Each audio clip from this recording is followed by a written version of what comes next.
Right everyone, the Friday video, the end of the working week. I got in trouble for saying that recently because apparently some people work at weekends. Who knew? But Celtic will certainly be working tomorrow. We've got another massive game. They're all massive games at the moment.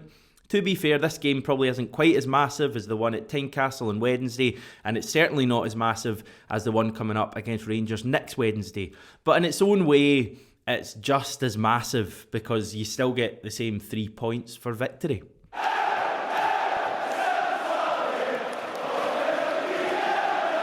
I promise this video is going to get more enlightening than me just telling you how many points you get for a victory.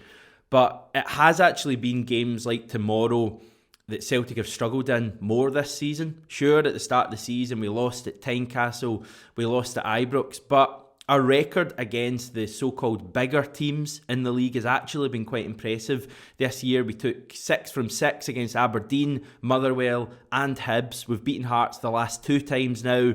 And it's actually been games like tomorrow that we've kind of struggled in a little bit more. If you look at the points here that we've dropped so far, obviously the one at the top there, Livingston, sticks out like a sore thumb. A defeat and a draw already against them this season. The defeats to Rangers and Hearts and the dropped points against St Mirren and Dundee United. I think tomorrow the positive is that as much as we've let teams back into games in a lot of occasions this season, that has mainly been on the road. We've been very solid at home in the league. We've actually only conceded 2 goals at home all season in the Premiership. One was a penalty against Aberdeen and the other was against tomorrow's opponents, Dundee United, the last time they visited.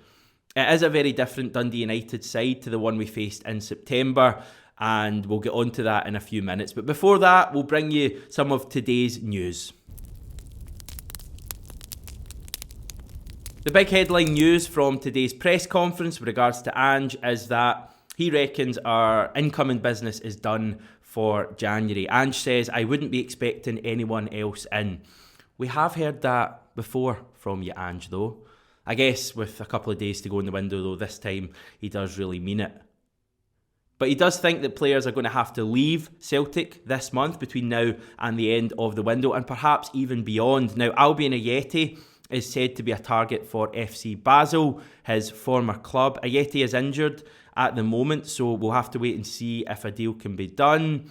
The Swiss window is open until February the 15th, so it wouldn't have to be done in the next couple of days.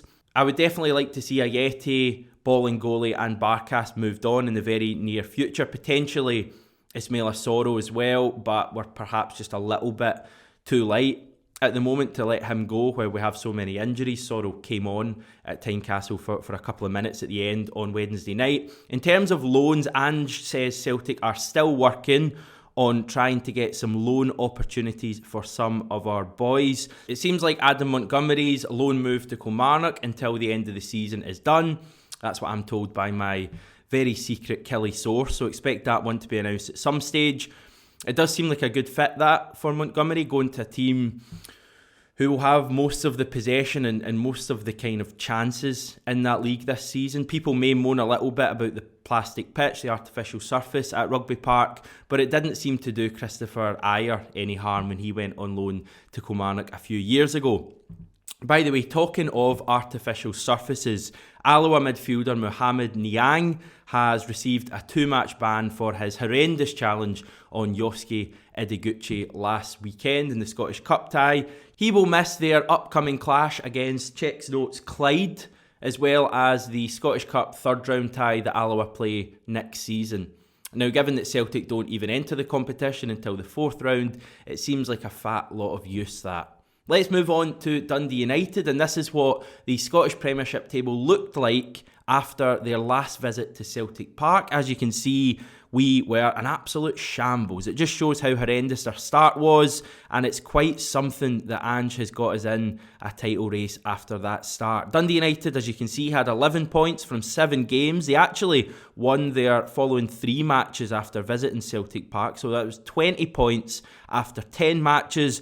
But the current table shows that they have only taken a further 8 points from their last 12. Only St Johnstone have a worse recent record. We completely turned them over in December at Tannadice, and I could certainly see a repeat of that tomorrow. In terms of team news, and for some weird reason we're going to start with the visitors, Charlie Mulgrew will once again miss the match at Celtic Park. Callum Red Card Butcher will be probably the most likely replacement for him at centre-back. Hopefully he's watching his challenges this time.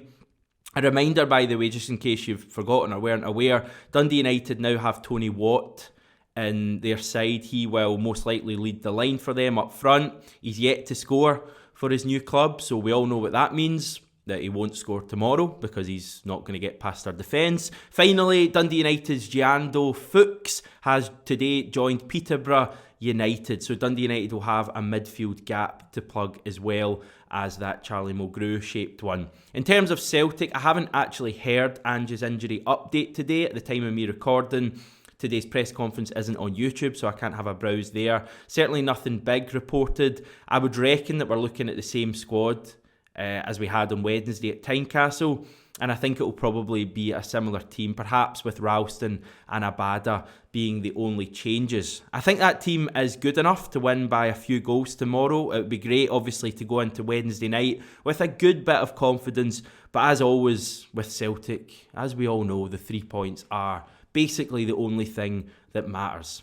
Right, I'm away for now, and to be honest, I may be away for good because I have sold my soul, and tomorrow I will be appearing on BBC Radio 5 live from Celtic Park as part of their coverage of the game. I'll be on about 2 o'clock, I think, with Mark Chappers Chapman, guy who hosts Match of the Day 2. To be honest, I feel like I've probably outgrown this channel anyway, so it is what it is.